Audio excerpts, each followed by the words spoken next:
Estamos con Bonifacio Sánchez, que es el gerente de la denominación de origen Pimentón de la Vera.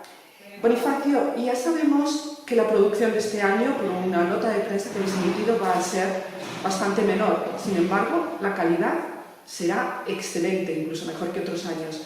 ¿Nos puedes contar por qué y nos confirmas también esa rebaja de la producción este año? Sí, vamos avanzando en lo que es la recolección de las explotaciones. Los agricultores están haciendo una recolección muy buena. El otoño está siendo caluroso, tenemos días muy soleados, salvo las primeras lluvias que tuvimos de inicio, que vinieron bien para la maduración del fruto, se está llegando a una recolección adecuada. El fruto ha tenido una madurez propia del otoño caluroso que tenemos y la calidad está siendo extraordinaria.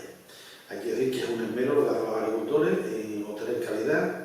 El sistema del secado del pimentón, por la forma tradicional, requiere la sapiencia y la experiencia de año tras año de los propios agricultores y se consiguen calidades por el esmero que hacen en el cuidado del fermentamiento con la leña de encina y de roble. Finalmente, la producción llegará más o menos a las expectativas que tenemos este año y estaremos en torno a los 3.600.000 kilos.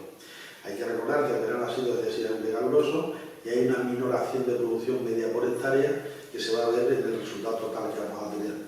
El año pasado llegamos a los 4 millones de kilos y este año posiblemente no alcancemos esa cifra por esa minoración que ha habido de lo que es el cultivo en el periodo de verano.